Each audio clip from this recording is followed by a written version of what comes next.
మీ business ఏదైనా మీ ఊర్లో promotion చేయాలంటే అది సుమన్ టీవీతోనే సాధ్యం. ఇప్పుడే సంప్రదించండి. భద్రాచలం డిగ్రీ కాలేజీ ముందు ఉన్న ఎస్సీ బాలికల హాస్టల్ ముందు మనమున్నాం. ఇక్కడ దాదాపు సంవత్సరం నుంచి కూడా ఇక్కడ బాలికల హాస్టల్ ముందు ఉన్న ప్రహరీ గోడ ఇక్కడ పడిపోవడం జరిగింది. ఈ ప్రహరీ గోడ నిర్మించడానికి అధికారులు ముందుకు రావటం లేదు.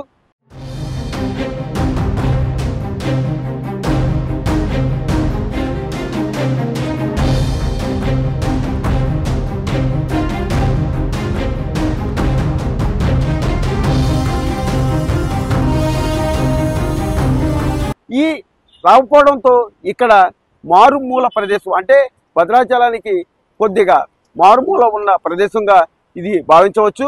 ఇక్కడ ఏదైతే ఆకతాయిలు కూడా ఇక్కడ ఈ బాలికల హాస్టల్ దగ్గరికి వచ్చి ఇక్కడ వారిని చికాకు చేసే అవకాశం కూడా ఉంది. కాబట్టి తక్షణం కూడా ఈ గోడని నిర్మించాలని చెప్పని కూడా ఇక్కడ విద్యార్థి సంఘాలు డిమాండ్ చేస్తున్నాయి.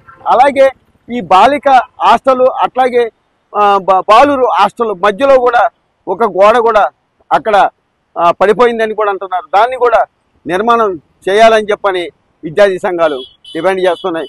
తక్షణం చేయాలి, లేదంటే ఏదన్నా జరగరాని చర్యలు జరిగితే తీవ్రంగా ఇబ్బంది పడి అడావుడి చేసే అధికారులు ముందుగా మేల్కొనాలని కూడా ఇక్కడ విద్యార్థి సంఘాలు డిమాండ్ చేస్తున్నాయి. నా పేరు శివప్రశాంత్, పీడిఎస్ భద్రాచలం డివిజన్ కార్యదర్శిని. గత 2 సంవత్సరాల నుండి ఎస్సీ గర్ల్స్ హాస్టల్లో పిఎంహెచ్ అండ్ జనరల్ హాస్టల్లో 2 హాస్టల్స్ అమ్మాయిలతో ఉన్నటువంటి హాస్టల్ మన భద్రాచలం పట్టణంలో ఉంది. ఈ హాస్టల్కి సంబంధించినటువంటి మెయిన్ రోడ్డు ఉన్నటువంటి ఈ హాస్టల్కి ప్రహరీ గోడ లేక అనేక ఇబ్బందులు పడుతున్నా కానీ అధికారులు దీని మీద స్పందించే పరిస్థితి లేదు.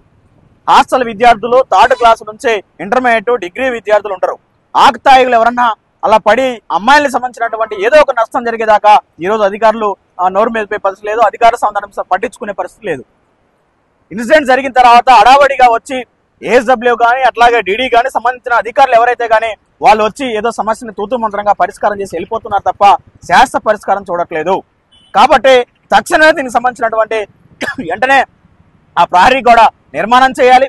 విద్యార్థులు, మహిళలకు సంబంధించినటువంటి విద్యార్థులకి ఖచ్చితంగా రక్షణ కల్పించాలి. తర్వాత ఇక్కడ ఉన్నటువంటి పక్కనే ఉన్నటువంటి డిగ్రీ కాలేజ్ కానీ మెయిన్ రోడ్ మీద పోతున్నటువంటి పిల్లలకి ఖచ్చితంగా పోలీసు వారు కూడా సాయంత్రం పూట విజిట్ చేయాలి. ఎందుకంటే అనేక ఇబ్బందులు పడుతున్నా ఈరోజు అమ్మాయిలపై అత్యాచారాలు ఎక్కువగా జరుగుతూ ఉన్నాయి.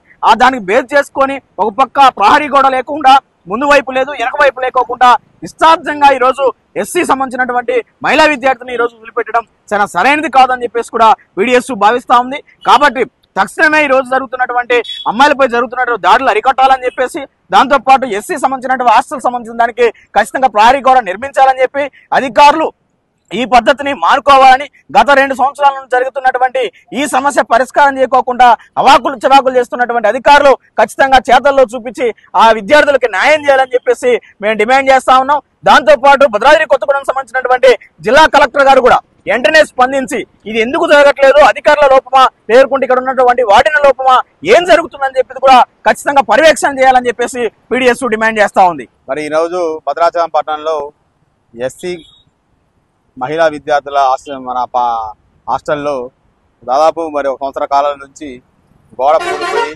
మరి అనేక ఇబ్బందులు వస్తూ ఉన్నాయి. అదేవిధంగా మహిళా విద్యార్థులు ఉండే ఒక హాస్టల్తో పాటు మన బాలురు ఉండే హాస్టల్ మధ్యలో గోడ కూడా కూలిపోయిందని చెప్తా ఉన్నారు. మరి ఈరోజు రాష్ట్ర వ్యాప్తంగా సంక్షేమ హాస్టల్ పరిస్థితి ఏ విధంగా ఉందంటే గతానికి ఇప్పటికీ తేడా చూస్తూ ఉంటే గత ఉన్న ప్రభుత్వంలో సంక్షేమ హాస్టల్ కలకల్లాడాయి. సంక్షేమ హాస్టల్ అనేక సమస్యల పరిష్కారం గత ప్రభుత్వం కేసీఆర్ ప్రభుత్వం చేశారు. మరి ఇప్పుడు గోడ పడిపోయి దాదాపు సంవత్సర కాలం గడుస్తున్నా ఈ రోజు వరకు గోడ కట్టకపోతే అందులో మహిళా విద్యార్థులు ఉండే హాస్టల్ కూడా గోడ లేకపోవడం వల్ల ఇక్కడ బయట మరి చివరి ప్రాంతాల్లో ఉన్నటువంటి ఏరియాలో అనేక మంది జనాలు వస్తూ ఉంటారు, వెళ్తూ ఉంటారు, పందులు లేదా స్వైరవిహారం చేస్తూ ఉన్నారు. పొద్దుపోయినాక హాస్టల్లో ఉండే మహిళా విద్యార్థులకి కనీసం మరి ఒక ప్రభుత్వంలో మరి వాళ్ళ రక్షణ కల్పించడం కోసం గోడ కూడా కట్టే పరిస్థితి లేదంటే చాలా దౌర్భాగ్య స్థితిలో ఈ ప్రభుత్వం ఉందని అనిపిస్తూ ఉంది. కాబట్టి ఇక ఆలోచన చేయాలి. ఇవాళ మహిళా విద్యార్థులు ఉండే హాస్టల్కి తక్షణం గోడ నిర్మించాలి. అదేవిధంగా మహిళా విద్యార్థులకి, అదేవిధంగా పురుషులు ఉండే బాలుర విద్యార్థుల మధ్యలో ఉన్న గోడ నిర్మించి ఇక రక్షణ కల్పించాల్సిన బాధ్యత అధికారులపైన ప్రభుత్వం ఉందని, లేకపోతే బీఆర్ఎస్ విద్యార్థి సంఘం ఆధ్వర్యంలో కూడా పెద్ద ఎత్తున బలమైన ఆందోళన చేసి తెలియజేస్తా ఉన్నాం. నా పేరు అరివేలండి. నేను హాస్టల్ క్లీనింగ్ చేపరు. మా పిల్లలకి ఇబ్బందిగా ఉంటుంది, గోడ కావాలి సార్. 2 సంవత్సరాలు అవుతుంది గోడ కూలిపోయి.